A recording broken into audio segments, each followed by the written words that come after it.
delegation.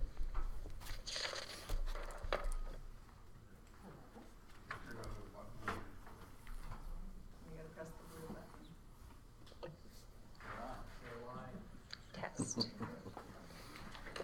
Now don't swear because we'll hear you.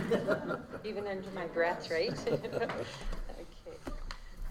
I actually have a copy of, I know you have our budget in your agendas, but I did make a copy that's highlighted, so it just shows where the budget changed, up or down, the highlighted numbers of those.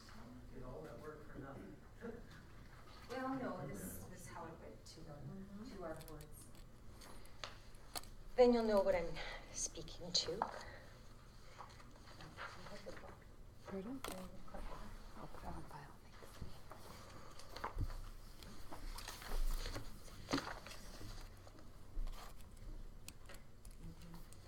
Okay. So, the Recreation Board did receive the letter from Town Council that stated that our proposed 2016 operating budget should reflect the bottom line of the previous year's budget. I know opinion has been voiced from members of council that the Recreation Board either did not understand council's request or were being completely disrespectful about the whole process. I can assure you that the budget was prepared with council's objective in mind.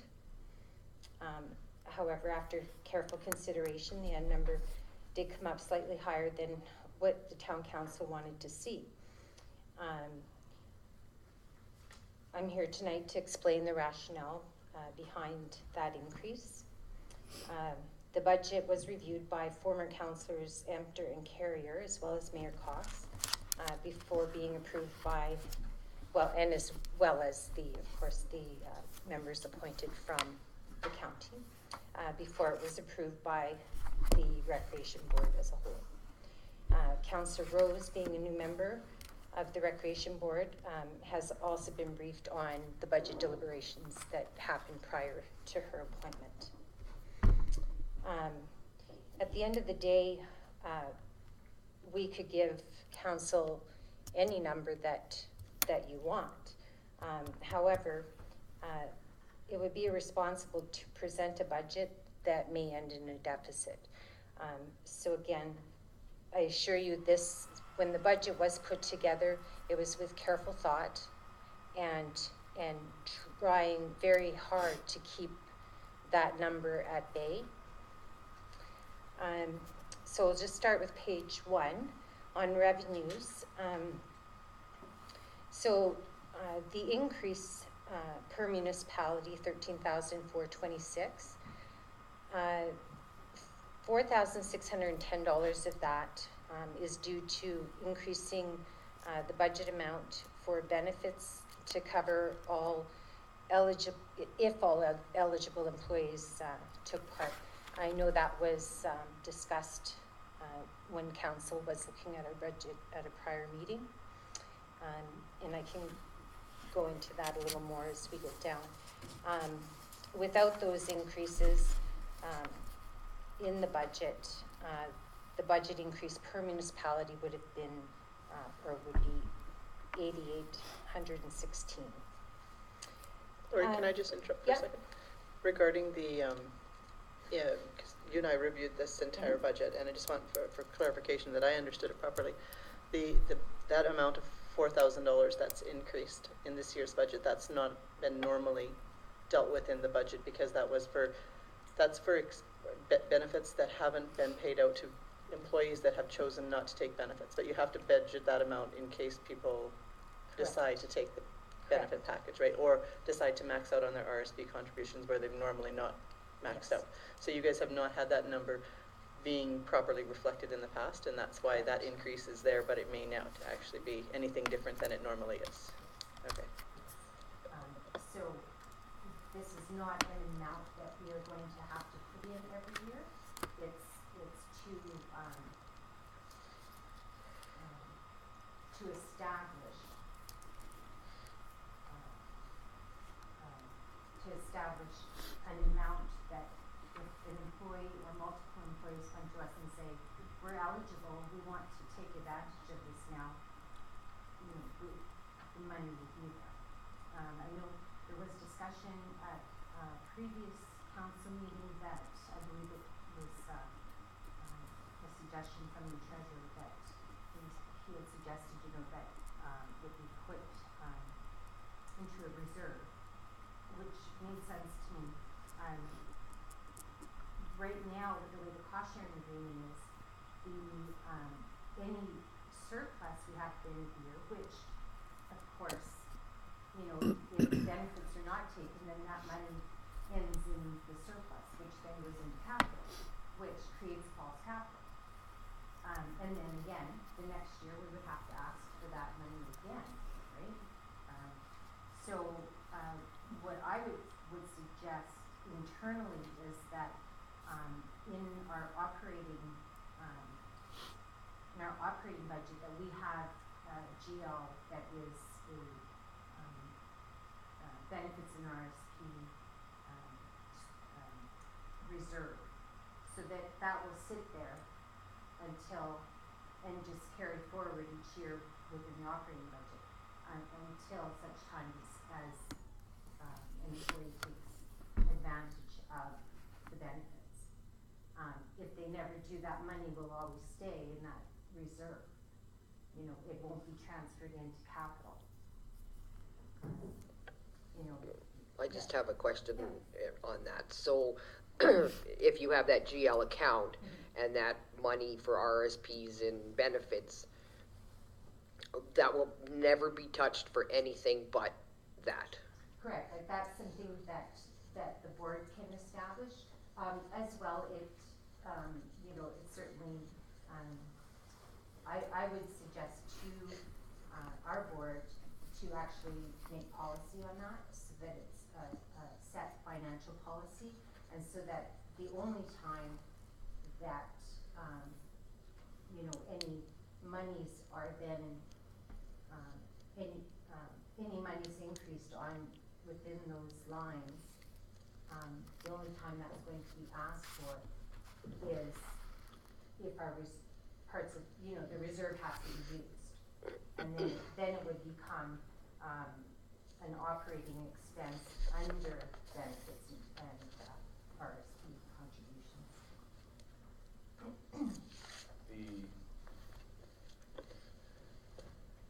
The 15,380 that you have for the summer playground program, what program is that?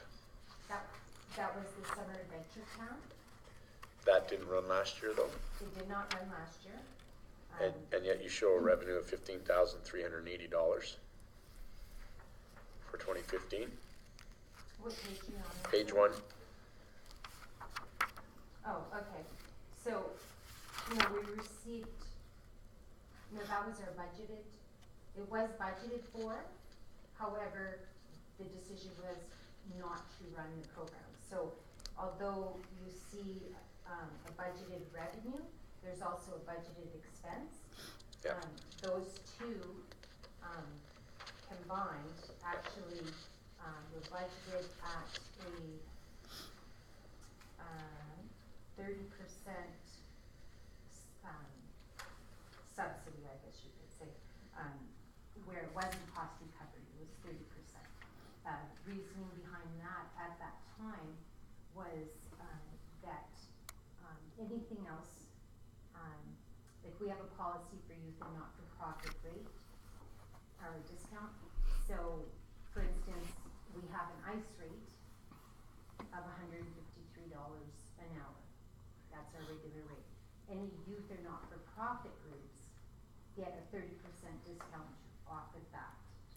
So that was the rationale in budgeting for that. However, because we needed to increase our prices to reflect a 30% subsidy rather than a huge subsidy that was being put forth in prior years, and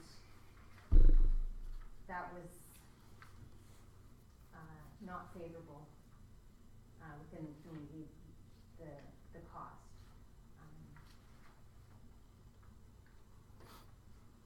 So that's where that came from. Lori, is your summer program expense on the last page? Total program wage expense, is that what that was what you guys had budgeted, that 16,000? Yeah, well, okay, so the program wage expenses, there's those for the program, and then as well, under other program expenses, there are some things within there that are reflected, like the general supplies was specifically for that summer camp. Equipment was for the summer camp. Some of the advertising. So the majority of your other program expenses was for the summer Yes. camp that didn't happen? Yeah. So that's about $21,000 to the 26. So,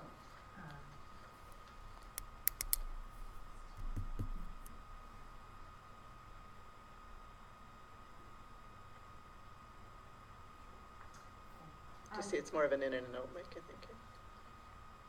yeah, it actually saved money in the whole, in the budget as a whole, it actually saved money because it was budgeted at a deficit.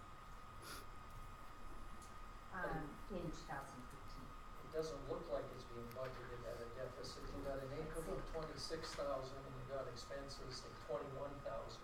Looks like it's making a profit. Yeah, there's a $4,000 profit in You that, are right. unless there's other expenses that, And you know, and that actually may be something that I didn't catch, and I will say that the 2015 budget was not a budget that I prepared. That was former rec director, so I apologize if I don't have the answers to everything, but I know prior to that year, that was how we had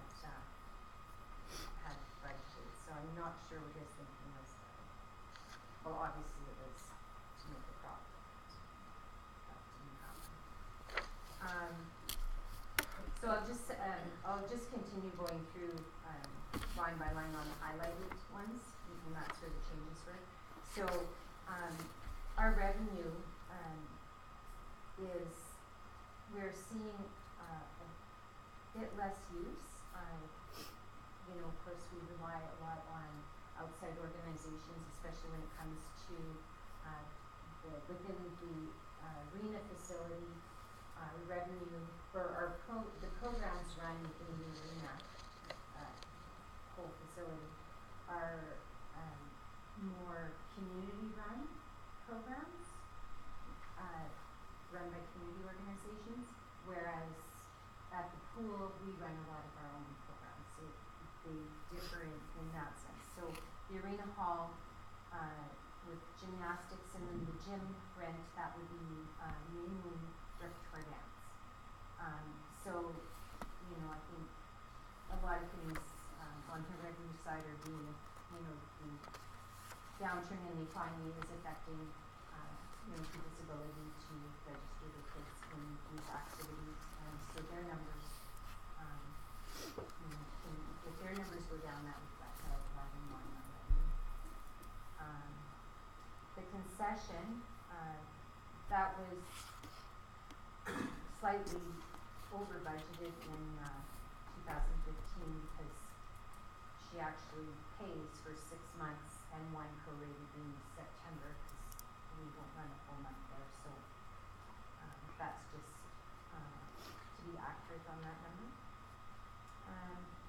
JC Park, the changes in these numbers are more reflective of year-to-date numbers, and that's how we reach those numbers. We look at our year-to-date. Each year we don't take the previous years and just, you know, add a percentage. We look at each line by line, look at the year-to-date, look at different things that have affected that year's totals or could affect them. Tournaments were down, as well as slow pitch. The prior year we had 12 teams, last year we had 5. again, in the 2015 budget preparation, you know, that was, some of those numbers were probably leaning a bit too high. Programs. Why would that have yeah. been dropping that much to more than half of the teams? What happened? You know, some years there's just more people that wanna be playing ball and some people don't. Tournaments, a lot of times these teams are going to tournaments, throughout the summer, like I don't know if it's a league or what it is that they go to, but they find themselves at town a lot.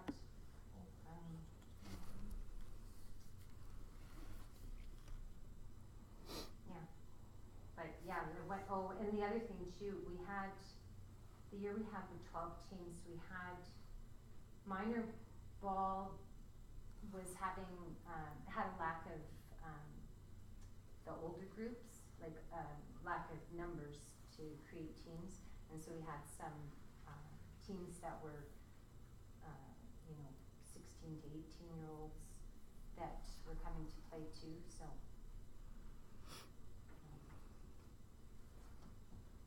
But again, like,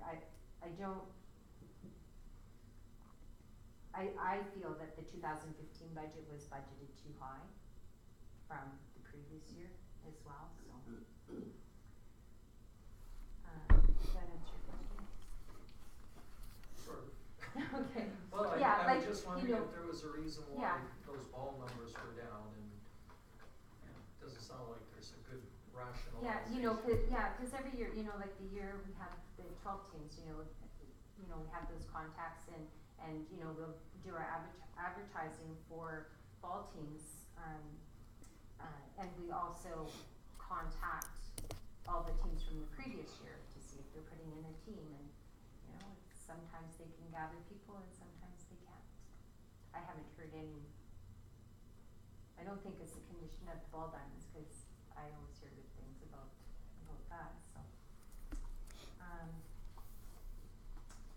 Arena advertising, was brought down, the economic downturn, we've had companies that have called and asked to discontinue their advertising, and just, it's about cutting costs for them, so, you know, I think that will come back as the economy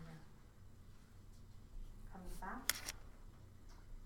Curling club revenue, that is simply, utility, actually just power, that, they don't have a separate power meter, the way that when the new plant was put in and power was set up, it's for the whole facility, so, that's just a percentage, so where it comes in here, it goes out, within the utilities of the arena. Ice user rental, we did have an increase this year, and so that's why we brought that up. That was one area that, people seem to, minor hockey had some increases in their numbers. So that's why and they also started earlier, the league is now requiring them to play, for each team from Adam to Midget, to play 3 games prior to the league tiering meeting. If they don't play them, they get fined. So it's a requirement of the league. Every minor hockey association has to complete these games. And there were some, we did put ice in about a week earlier than normal, or historically, for this reason. That also brought out other people that are anxious to get on the ice, so I don't think that we lost money in doing it. I know there was other communities where they didn't put the ice in early, and what happened with those communities, the hockey associations could not just postpone their hockey season they had to go to other communities and use their rinks and their stores and their businesses, so, I think it was a wise choice to put the ice in, to accommodate their, requirements of the league. Summer rentals, the 2015 budget, clearly was based on the 2014 number, which, included a trade fair and the Northern Lakes College Convocation, and those things aren't held every year, so, you know, when you know that it's a year that they're hosting it and they're gonna be using our facility, well then, you know, you're gonna show an increase in that revenue, but, you know, in 2015, that number shouldn't have been that high, because we knew we weren't having those things by a few years. Leadership lessons, we invested in an employee to, get trained to be a trainer, so that we could save costs on sending people out of town to be trained. And the increase in leadership lessons this year is, a result of that decision. So, so that, you know, there's a big increase there, and I believe that, we can probably maybe go over that 11,000. Being able to offer that here, not only will it save us on, professional development costs, it also, brings in revenue because you've got certain communities that have employees that have to go through these, Can I just stop you for a second? certifications. We allow 15 minutes for Oh, scheduled okay. delegation. Yeah. Are we okay? We invited her to come and explain how much time will be okay to finish her report. If you So have, she knows what she's got. I'm comfortable. Not good. yeah, I was gonna say, if you have just specific questions, if you know, I don't know if like line you do by that. line is what we need to. Yeah. So maybe you can Yeah. just bring to our attention anything that's, Okay. that should be brought to our attention, that's not as, you know, that maybe we may not Sure. understand, like even like that benefits thing, I don't think we really understood for sure that that wasn't budgeted for in the past and Right. why there was an increase, you know. Yeah, and then it would be, it's not something that will follow through each year. Okay, so again, we've got increases top here. So probably the administration benefits in the expense side for the arena as well as the admin, that's probably what those numbers are. Yeah, so in, increased because of the same reason, right? exactly, in each facility, we have broken out the salaries and benefits for each, so, the same, explanation for those.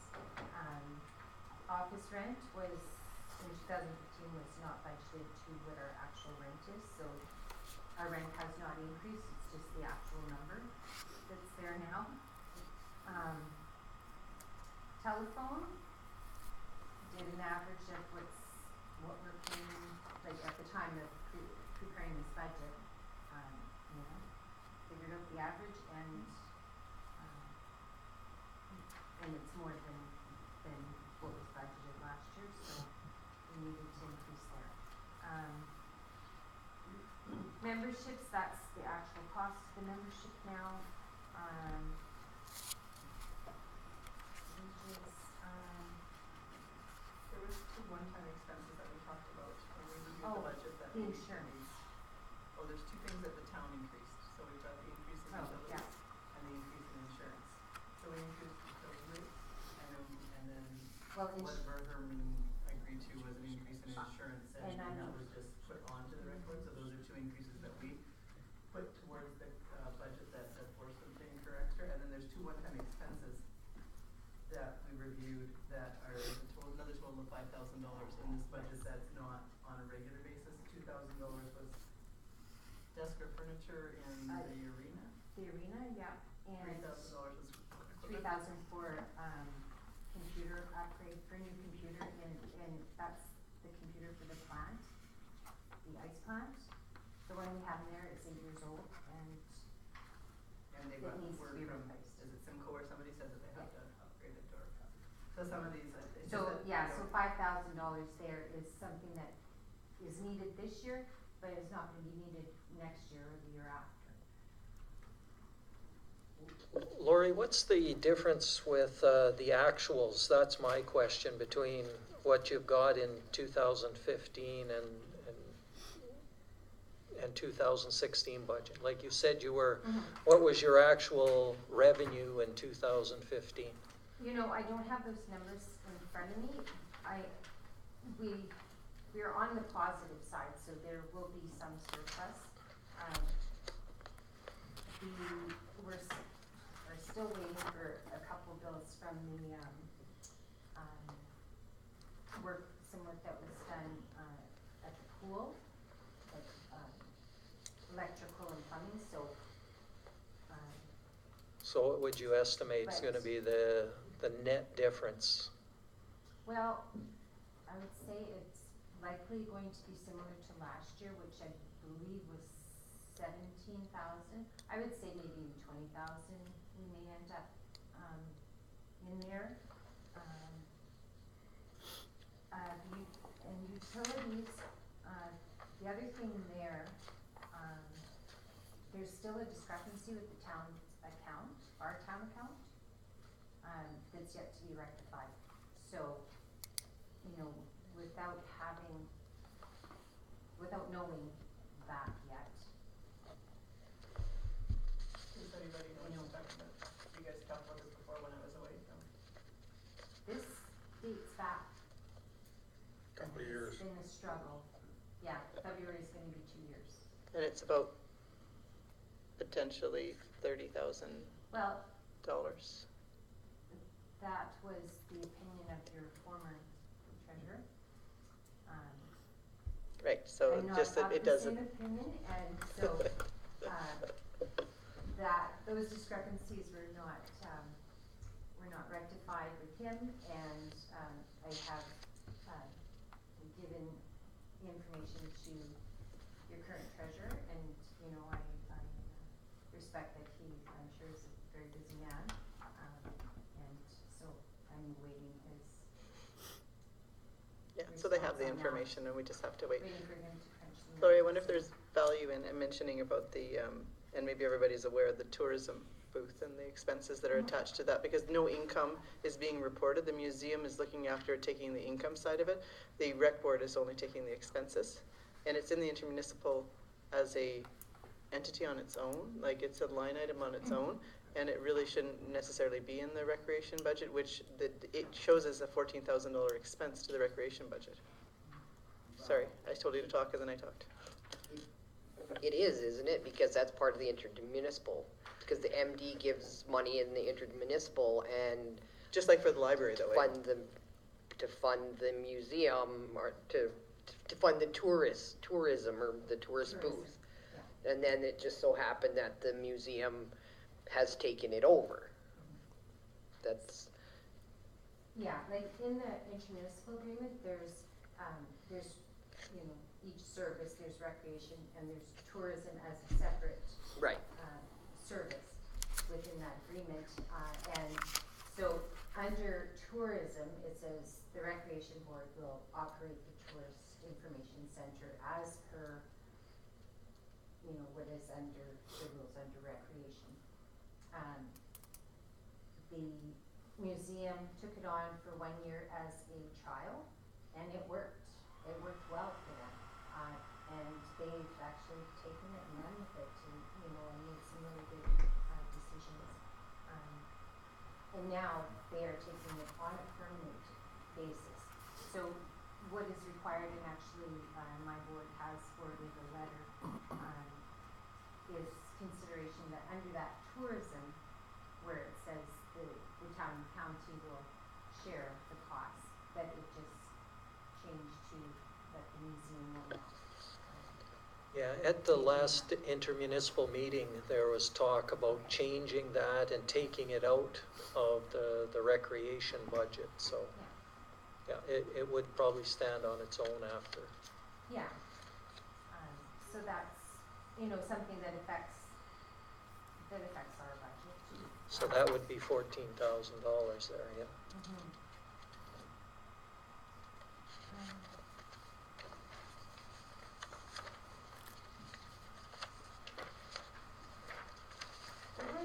The seniors barbecue,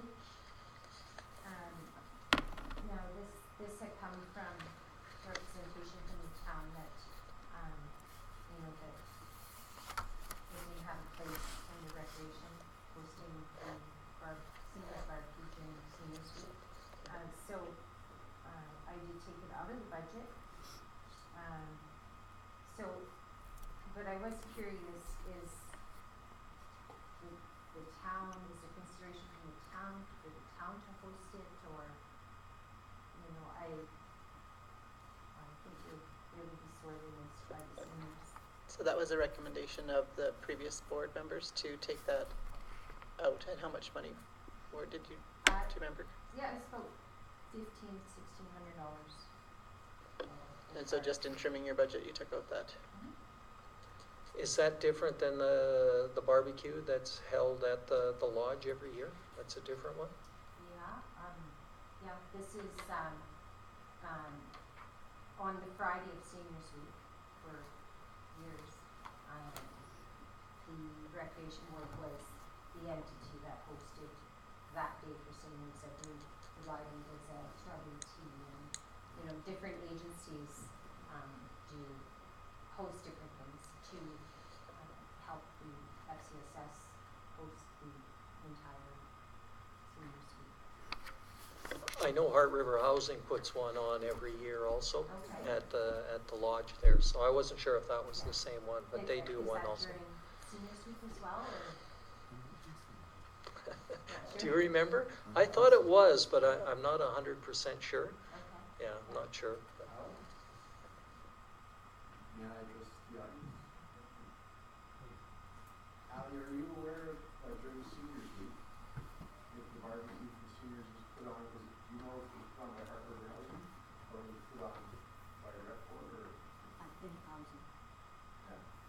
Think we know this because we're older. Thanks. Cause the one that the rec board puts on, that's at J.C. Park, right? And they have Last year we hosted it at bocce J.C. ball Park, and- they absolutely loved it. We had bocce ball out, and we got tents from the MDs so that they were shaded, and had So watermelon and hamburgers, and they were thrilled. So this year, there's no plan then to have it without it in the budget? Correct.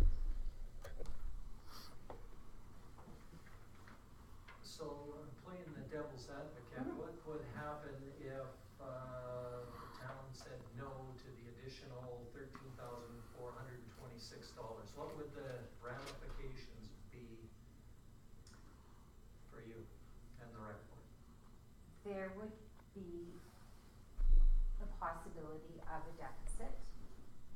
If there's a deficit come the end of the year, or, you know, October, November, you know, we don't have money in our budget to pay our utilities, they have to be paid. You know, we have to pay our employees, we have to,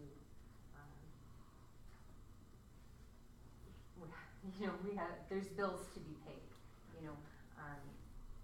I know the managers of the facilities are really try hard to save money where they can. I will tell you an example that I'm so proud of the employees. When we discovered the grout problem with the pool this past fall, and where that could have cost us some big dollars to have a company come in last minute and do that work. I seen employees, not just pool employees, there was employees from the arena that came over as well. Office employees were in there. We were down on our hands and knees and doing grout lines. And I was just proud. Everybody just, you know, just said, work needs to be done, let's do it. You know, so there's people that work for this organization that are very proud of it, and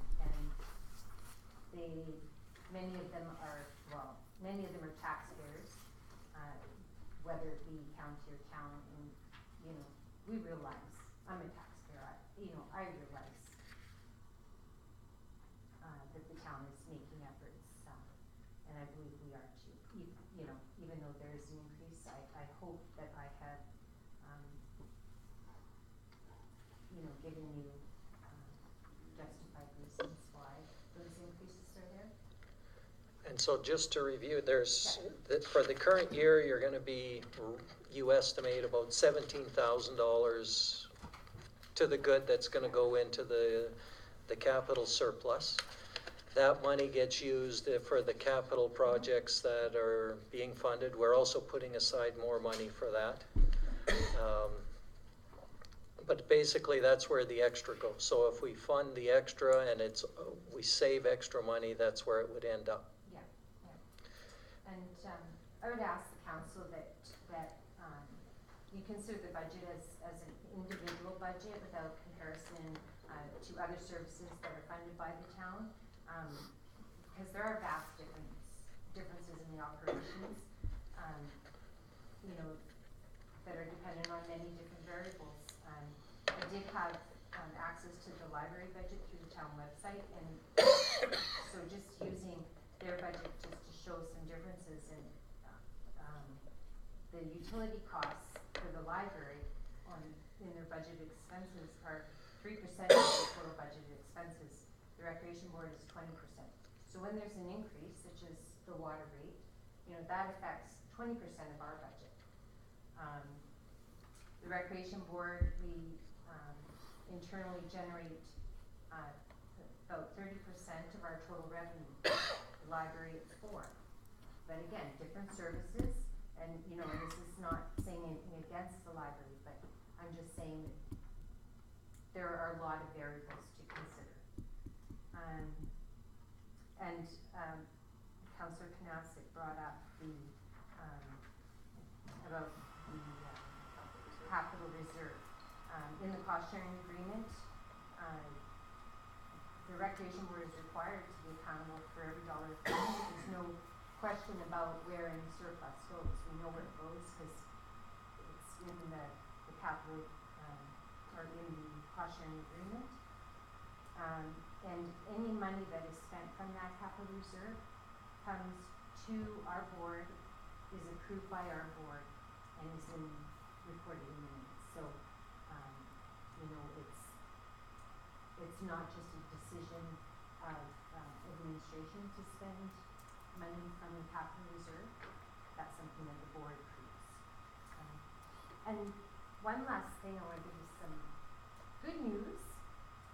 We applied for a CIP grant towards a new ice resurfacer that the town and county, that was one of the big ticket items that we became capital loan for, and we were approved for $30,000.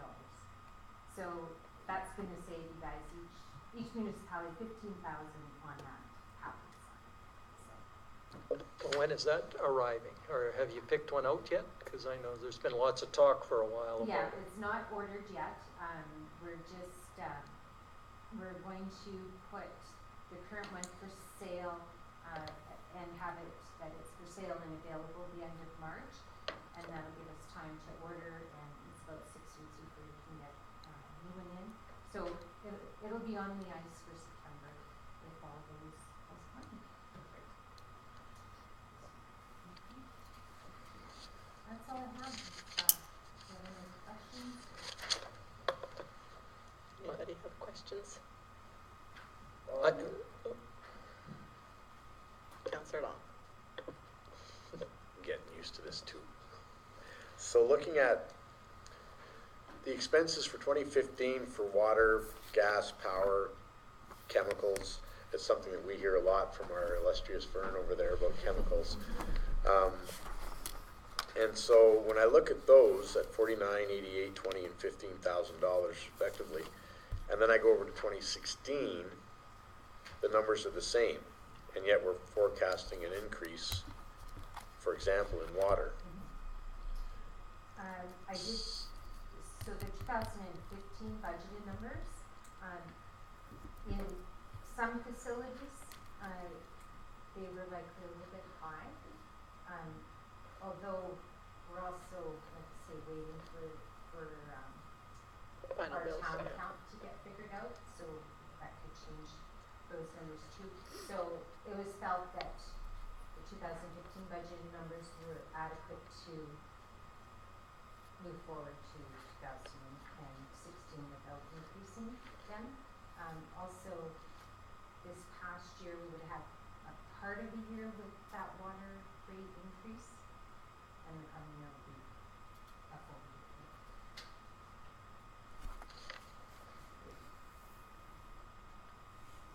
And we, on wages, we've taken no COL and no COLA, and no rate increases as well.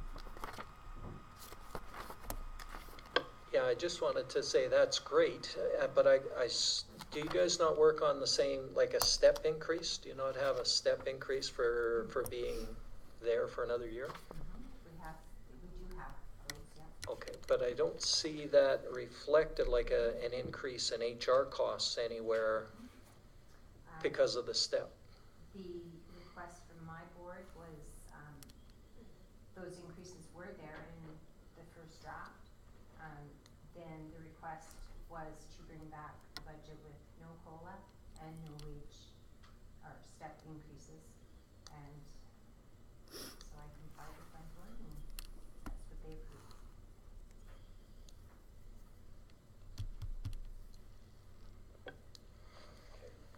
So I just have two questions.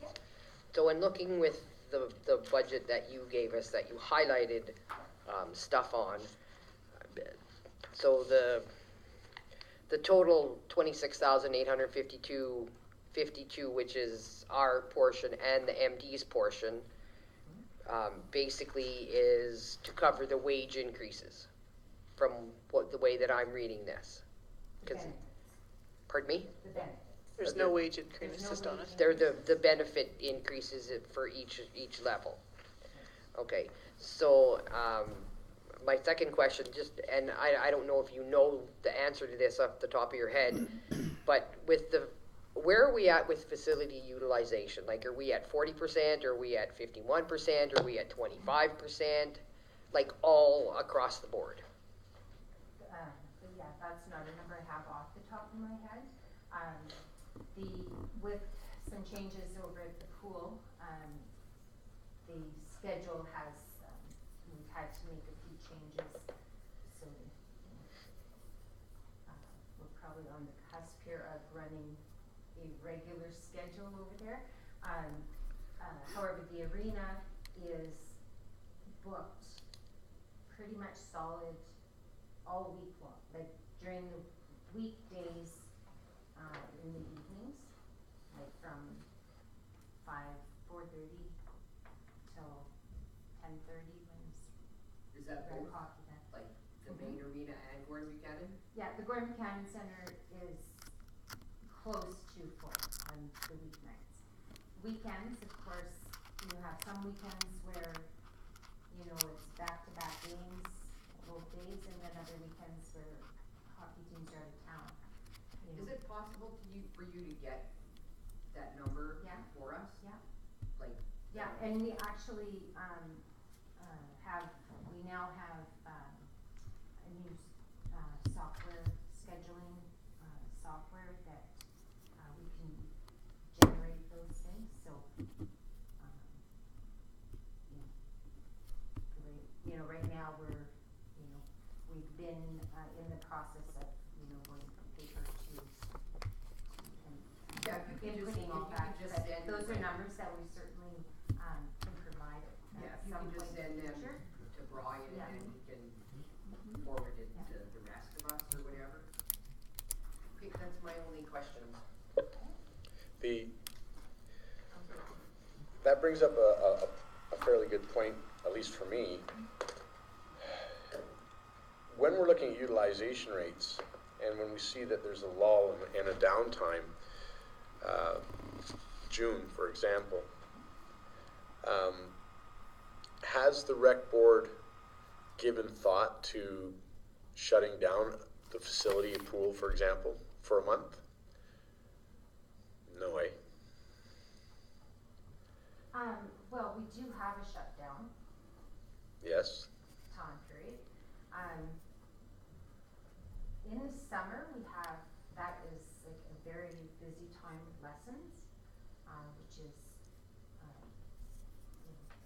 Burton generator. I will tell you, I don't know exactly what your cost savings would be because you still have, a facility still has to run. Yep. You can't just, you know, shut Shut the everything taps down, off. right? Yeah. So those costs are still there whether people are using it or not.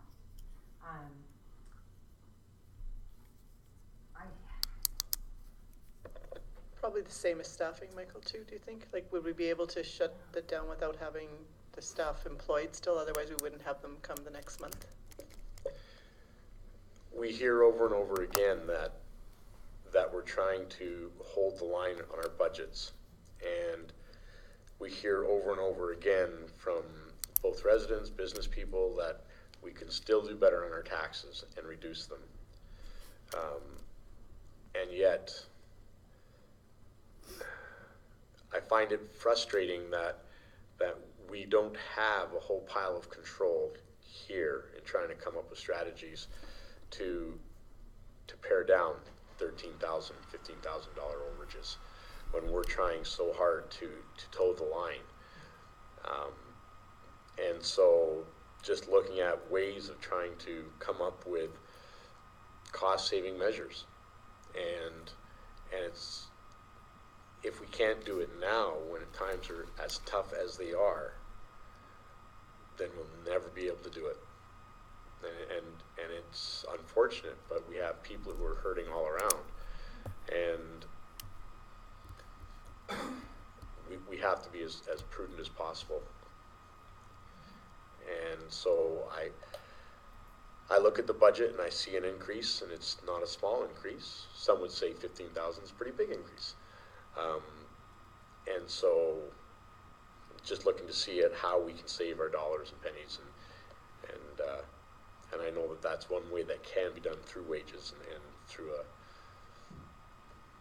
a shutdown in the summer or in a slow time. But you're right, the cost of the facilities are still there. I get it. Are still there, Yeah. and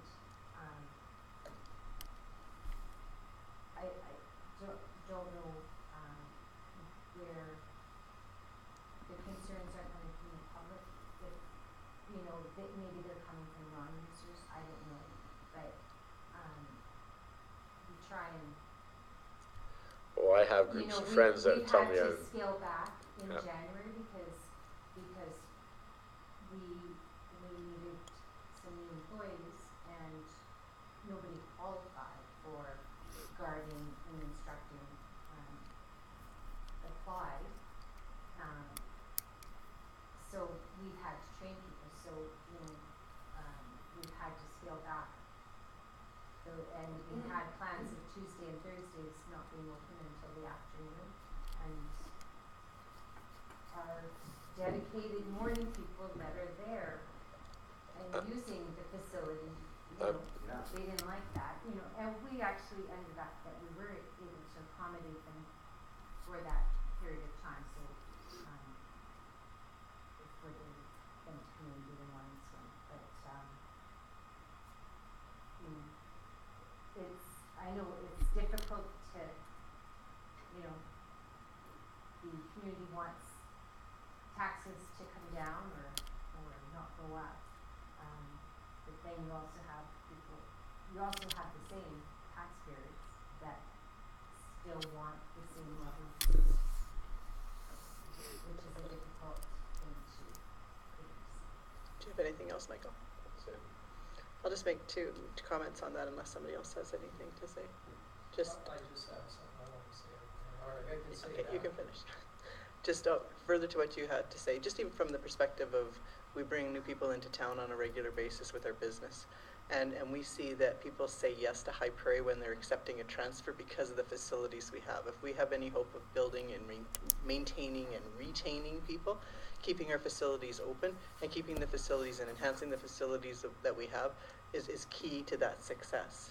And actually another thing that we went over on the budget where you didn't, I mean, I know you tried to mention the things, but I know that we ask our town staff to cut and try to figure out where we can save money. These guys are doing it too, and I don't think that they actually bring to our attention, and we certainly haven't brought it, like, it hasn't been brought to us by other board members, but I know that when Lori, I went over the auditing and accounting, you guys have renegotiated that, and there's another $2,000 savings in this year's budget. So it's not like they're not trying to do it. They're trying to renegotiate with TELUS. They've tried to do different things that are saving them here and there. But I mean, we're basically saying we're raising the water rates. We're forcing, not that we're trying to, but because of the insurance costs, they've increased the insurance costs. We're saying nobody deserves a step incremental wage increase or a cost of living increase, although we've given it to, well, I don't know where we are for sure with the towns. I won't comment on that, but so those are all things that we're sort of responsible for as well too. But anyway, I just wanted to comment that ultimately they are trying to save some money here, and we're not giving them, I think, enough credit for what they are doing. Doing a phenomenal job.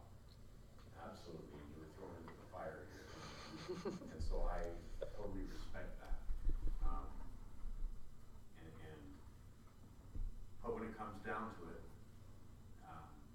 if the library comes back to us and says, well, that darn rec board, they can do whatever they want, and so we'll just run a deficit, and then you guys have to pay the lights and everything for us because we're in a deficit situation, or another organization, or what do you say then? And the library You can come and say- represent. So, I do have an answer. In 2010, 11, and 12, the recreation board budget was less each year. So at times when possibly other services were increasing their budgets, we were decreasing back then. So now I believe that the increases we are making are minimal compared to what could be made. I don't feel we're being gluttonous in our numbers. I hope I didn't use the term gluttonous. Those are yours, right? Yeah, that was my word. We have tape, Michael. Yeah. Thank you, Lori. A couple of comments. Just one is, I'm not sure if I mentioned, who I mentioned it to, whether it was one of the board members or not, but I know with the Slave Lake Pool, they're always fighting with the same issues of trying to get staff trained and the costs and shipping them off, and they have some people there that are trained. So I don't know if you work with them, but before there wasn't any coordination going on there, and if you guys can work with them, I think there can be some cost savings with the training and getting the necessary certifications and filling classes up more and sharing when you're running a class and getting when they're running one, because it's not that expensive to run down to Slave Lake, because I know they have the same issues. They're running their bronze medallion with 3 people in a class, where we could join them and vice versa if we can get that kind of relationship going. Yeah, there is clear lines of communication between our pool management and management of surrounding pools. Okay. In, again, like, what they have going on or what we have going on, and to be able to fill those classes. Okay, well, that's good, because I know this was probably 8-9 months ago, there wasn't that line of communication. So that's good to hear. I think it's wonderful. I like your budget. It's easy to follow, and so congrats on that. And one other question, I'm going to put you on the spot a little bit, and it's not related to budget at all, but a question that I get all the time, or not all the time, but I've had in the recent times a couple of questions coming to me saying, how come the washrooms are so dirty in the arenas, and what's being done to change that? So I'm hoping you can give me an answer that I can take back to the people and say, there's something being done about that. Well, there is something being done about it. We are right now we are in the process of implementing a proper cleaning schedule. We are one of the companies that we deal with. They purchase cleaning products and such from. They're actually meeting with us tomorrow. They actually have a program specific to how to, put together a proper cleaning schedule and program for your employees and getting everybody on the same page is going to be quite well. Excellent. I'm glad to hear that because that's good. And just one thing, when I look at it, I know the washrooms in the main arena are very old, and it's really hard to make them look clean when they're that old and worn out. It doesn't matter how clean they are, they still don't look clean. So I don't know if that's something that needs to start being put into a budget where you can do a washroom upgrade in there. And, you know, I think there are probably some smaller, and we've actually talked to Rick about doing that this spring, is just inaugurating, putting new upgrade on the countertops. I mean, that can go a long way in aesthetics. But if we don't have a lot of money to spend, we can spend a bit and make it a little better.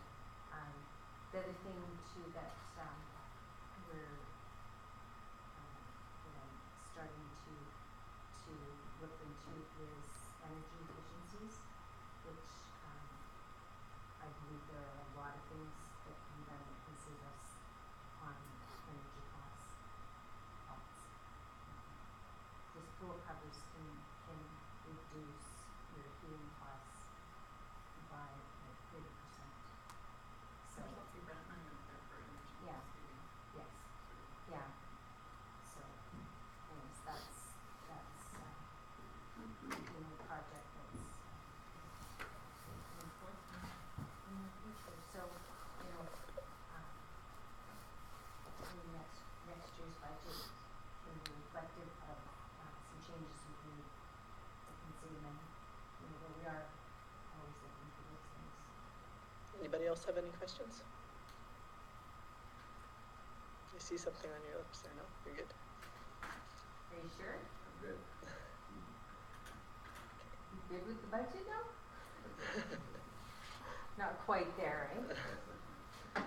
Well, Well, thank you. I think you've made it a lot remember clearer. that I've saved you 15,000 on your capital side. With the grant money. Yes, thank you very much for that hard work. Thank you, Larry.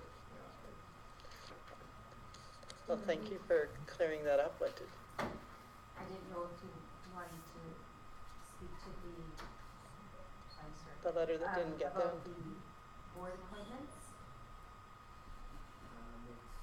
It's not on the agenda, so I don't think it can be covered. Oh, okay, I thought there was some questions about that. No? We weren't sure. It was sent to administration and she thought it was going to be on the agenda. Was it the one we discussed it?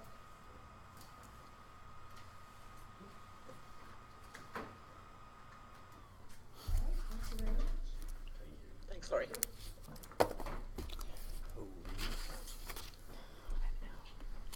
So since that's a scheduled delegation, do we want to deal with that out? You can make a motion out of a scheduled delegation. Not Do we- usually, no. And we should see if there's public delegation if they're waiting.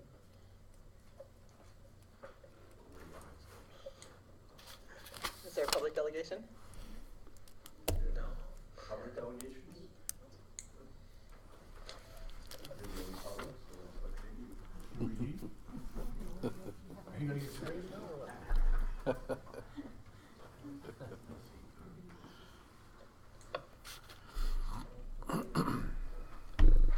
Can't do it out because you can be prepared after scheduled delegation because you have the budget. If it's an unscheduled delegation, I thought you couldn't, because you don't have the information to be prepared to make the motion. I believe the procedural bylaws says no motion can be made. We can direct administration to do something, but we can't Oh, make okay. a motion from that. And That's I'm correct. assuming at the next meeting, you will have the record budget brought back to us for vote. Is that correct? Yes. Yeah. Okay. And maybe also bring back the letter that administration, or that rec board sent, if they wanted it to be part of our agenda. Okay, good. Protective services. We don't have protective services here. Where are you? No? 2C. Yeah. 2C, right? No?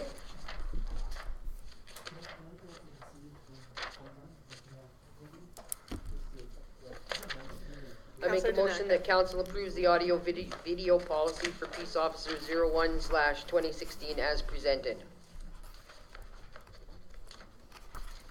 Anybody want to speak on this? I have a minute. Everybody good? Administration agrees along with other constables on the major changes. As what concerned that Mayor Costin made at the last meeting, and we did that. Okay, if nobody has any comments, ready to vote, all in favor? Carried. 2D, Public Works, man.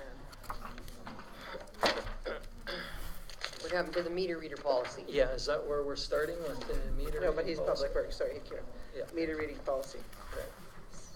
Counselor Panasik. So I'll make a motion, the council receive the draft meter reading policy for information at this time. I gotta tell you why, I'll tell you why. Well, we could do it with a few changes, but we can talk about it, I'm just opening up the door, right? There is one point on there that, on point 4.3, we should have, if the meter test results reveal the meter is not registering more than the consumption, the actual cost to the customer will be assessed the meter fee as outlined in the fees bylaw. It doesn't contain that other stuff. That was one of the things that I I thought have should it be. earlier, but not on that one there. That was one adjustment. And basically, everything that was brought up at the last meter reading, or when we brought the other policy, the changes that Councillor Panasik had proposed, we had put in there. Yeah. There's the other thing that High Prairie is not capitalized, minor thing, in the policy statement. So we don't want that going out like that. The town of High Prairie, the last two words. And the other question that I had was all meters used to and this is 1.4. All meters used to calculate volume will be maintained by the town. Tampering with the meter is prohibited. I'm wondering, you're saying, okay, you can't do it, but what happens if you do? Where's the There's penalties? a utility bylaw, we can identify that, where it states that prosecution is basically what will happen, because it is basically a theft of a utility. Okay, that would be the other change that I'd like to see, is something in there that says what happens if you don't, How about? or if you do making it, tamper.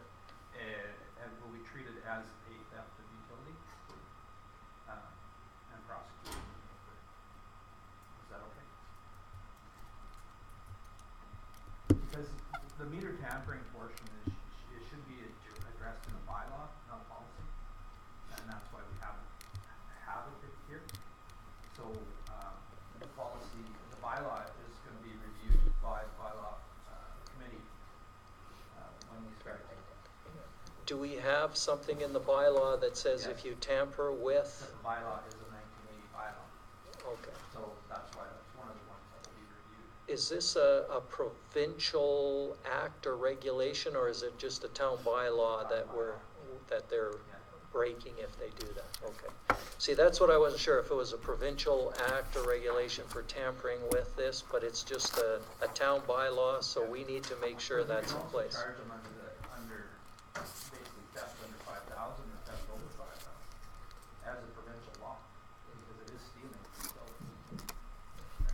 utilities. Yeah, and what I was thinking is there should be something in this that says, you're gonna be charged under the provincial act, this provincial act, or under the town bylaw act. Something that says what happens if you mess with our meters. Can we reword this and have the amendment put in? all meters used to calculate volume may be maintained by the town. Tampering with the meter is prohibited as per the utility bylaw. Period. It's that simple. And then if it goes over theft, if we want to go that way, then it's a provincial statute. It's, yeah. Bylaw and provincial statute. So, or as per utility bylaw, and or will be charged with theft. But I don't think that's necessary, really. As long as we have Or could be prosecuted. prosecuted. And since we're going there and looking at the different things, back on 4.3 on page 23, if the meter test results reveal the meter is not registering more consumption than, instead of that, more consumption than the actual, the customer will be assessed a meter test fee. Right? As outlined in the utilities, in the fee. Sure, yeah. But just grammatically, it should be than instead of that. For posterity. And that's all I've got. It's a good policy. Councilor Panasi, do you have anything else, or do you want to just change, add those two? No, those were the only things that I had identified. Are you getting that, Nancy? I think I got it all. And Need meta to help reading. them. Pardon me? I don't know if we saw the meta reading already. The meta reading? Yes. Recommended actions that council approve the meta reading policy as presented. Well, we don't even have Councilor, or The meta. Sorry, Nancy. I know. I noticed a lot of little things this time for some reason. Sorry. That's all right. We'll get it right. Okay, so are we good with making a change? Did you want to amend, that's right, to vote on the receive, or do you want to withdraw the receive and make a new one? Yeah, I can withdraw that one and make it with Changes. the amendments of, I think there's, 3? Capitalizing High Prairie. Adding on 1.4 that tampering with the meter is prohibited and will As per? and will be prosecuted as per the utility bylaw and applicable provincial acts and regulations.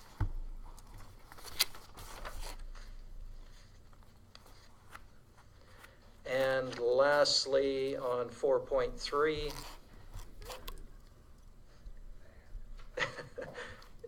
the then, but also adding as per the fees bylaw. So actually, yeah.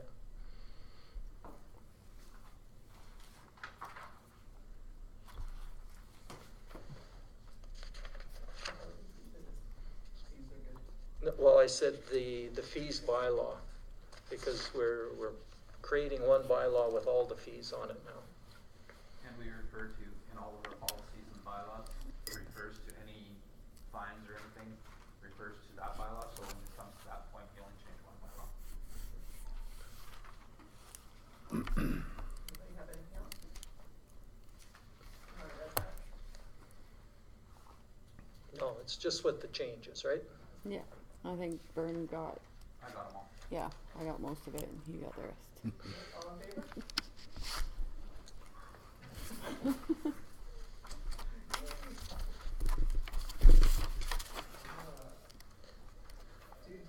Public works. I move that council receive the Public Works report for information. Oh, she looked at me, sorry.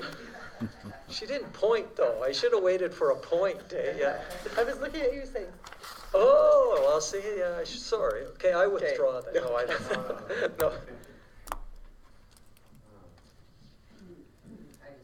I just have a question.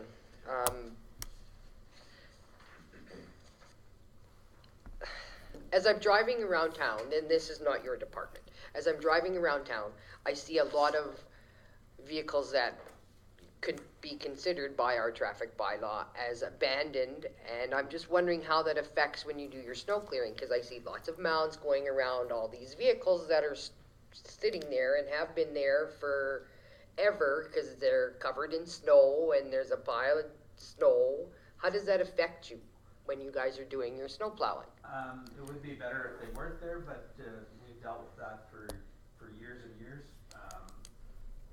The only thing we can address is by having our peace officers contact the vehicle owner and have them remove it.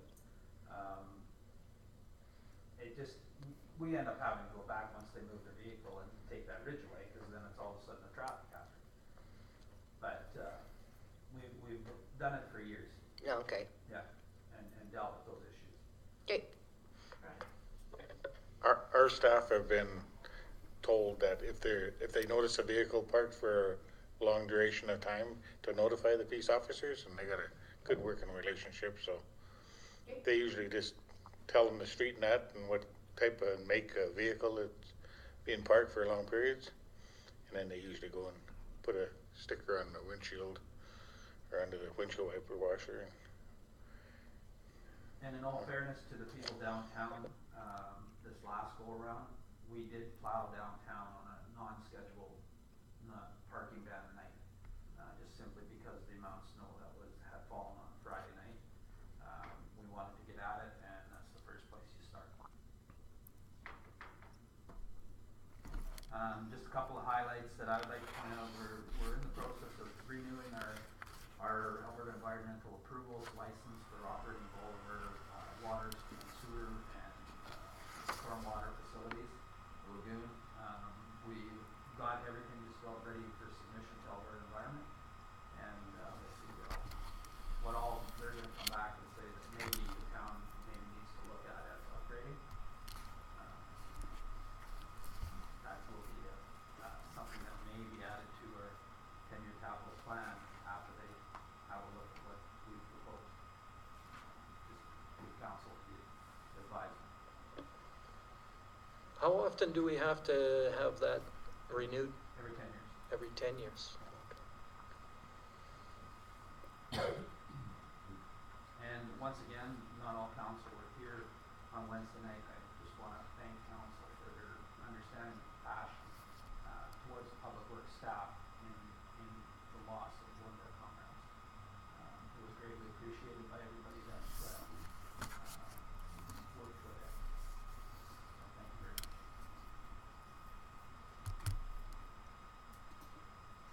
Councillor, you have a question? I just have one question. Did you guys, and again, I could have missed this, did we give Recreation a copy of the inspection reports? Do we have a copy yet?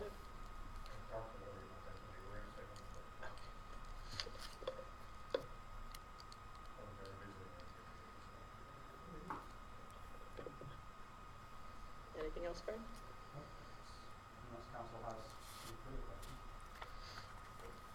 Just please congratulate your boys again on the wonderful job of snow plowing when it's I nice. know, it's amazing, wonderful. We did It's a fantastic. really quick job this time around. There's a couple of streets that still have to be done, but for the most part, everything is cleaned up. I have to say our snow removal has sort of declined since, he's become the CAO. I don't know what's going on there, but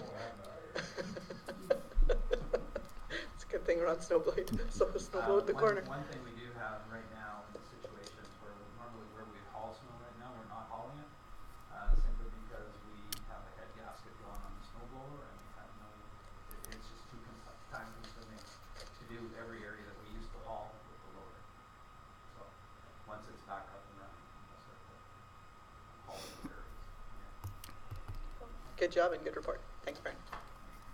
Okay, all in favor, accepting his report? Carried.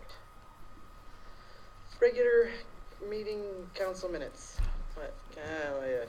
Councillor Long. What was that? Yeah. That council approved the minutes from January 12th, 2016 regular meeting of council as presented. What's your rush? This is a fabulous time to visit and network. La-di-da. Any comments, errors, omissions, concerns? All in favor? Business arising, are we jumping right to 5A, finance? Okay, application for grants.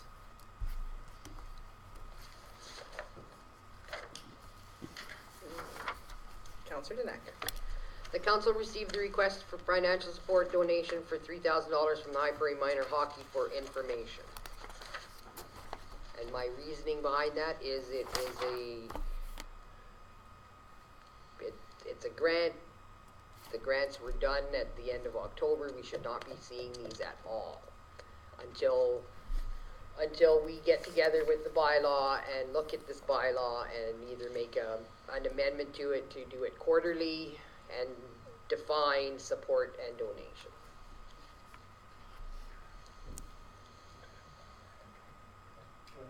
Brian. Administration's gonna be bringing back a new proposed policy on a quarterly basis, as I was directed at the last workshop or council meeting that we had. So I'm in the process of doing that right now, so. When I get the draft done, I'll send it out to each councillor and just for comments or whatever to see if you want to see any other changes. I did one up and I wasn't happy with the dates because the November date didn't kind of look very good, so I changed it to January and then went quarterly from there. And it looks like it'd be easier to work with, but when I send it to you, probably sometime this week, have a look at it and send back any comments or concerns that you have on it. So, and another recommendation I did in there is that when council do set their budget, to set quarterly amounts, and if nobody applies for that funding during that time, then that money, if there's no money allotted during that quarter, that money would be carried over to the next quarter, so that in that month, if you had more than maybe 2 or whatever, then the funding is still there. You're not losing the funding. We just carry it forward. So that's some of the recommendations I got there. So. Just with regards to this specific grant, because they just receive approval on whether or not they're going to run and get accepted to host provincials, there's no way they could have met the town's requirements to have it in on time. Granted, I agree, but our policy is October 31st. Until we get the new policy in that says quarterly, or there's changes to that policy, we have to follow the policy that we have now. And I agree. I understand. We've run provincials before here locally, and they're a fabulous event for the town and for the business community especially. There is no way of getting an application, and so if we don't make the change, we will never be able to approve any provincial competition because usually they're only awarded a couple months before, so there's no way to kind of find that out. But if we make this change in a timely way, we can still support them because this isn't until March, right? So we can still take a look at it if we decide that we want to do that. Any other comments? Yeah, I'm just wondering, the one thing that I had around this, and I'm not sure, they want $3,000, and that's the town, but where's the county's contribution? Because this is a sort of a rec board reducing the ice fee. How does that play into it so that it might only be a less than that as a request, or half of that? I read their grant application, and they did say that they are going to the county for support, but it didn't indicate if it was for the ice rental or if they were asking for an additional $3,000. I mean, maybe in the interim, what we can do is direct administration to contact the minor hockey and find out if they have asked for the same sort of support from the county, and that maybe that once our bylaw is changed or our policy is changed, we may be able to look at jointly supporting ice rental because the facilities are already jointly supported by the town and the county. Councillor Panasic. Don is scratching. No, I just want to make sure I'm not. When you look at the net costs of this tournament based on the budget they provided, it's just a little over 4,200, and they're asking, if they're asking the town for 3,000 of it, where's the, are they asking others? And, it does seem like it's a lot just on the town. What do you mean? Well, the total cost of hosting the provincial is $12,000. They have got an expected revenue of $7,800 between the registration fees, the banquet, the raffle tables, and the programs. So that makes a net difference of $4,200, and they're coming to the town for 3,000 of it, which is a very high percentage of that, especially if they're going to the county and they're getting 3,000 and stuff too. And yeah, I agree. Like, in one thing, I wasn't sure about registration fees because I remember running a provincial hockey tournament ourselves, and we couldn't charge registration fees from the other town teams.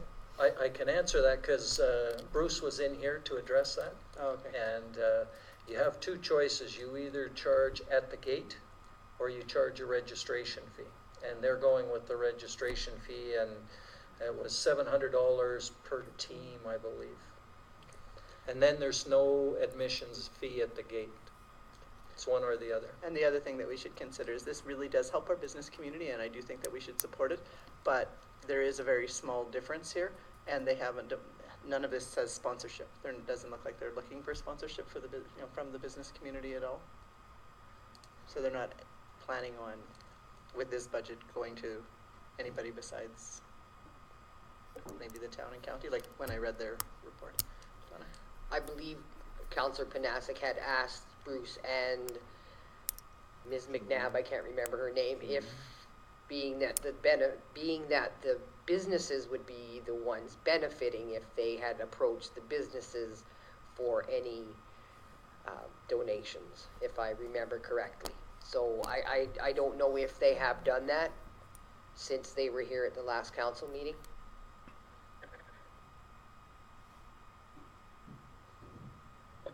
Anybody have any other comments?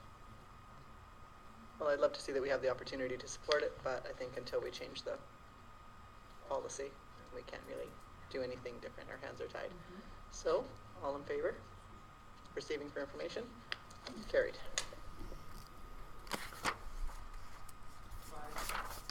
5A2, financial records. Sorry to let you know that I heard you were sick. Did you want to just move this to the next agenda, or do you want to review it?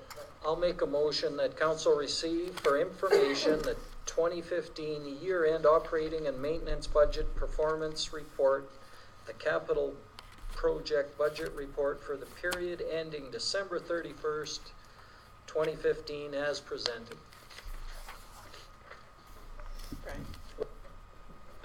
When Herman phoned me tonight and said he couldn't make it, he said if any of council have any questions, either email him or give him a call tomorrow, and he'd be happy to answer any questions you have on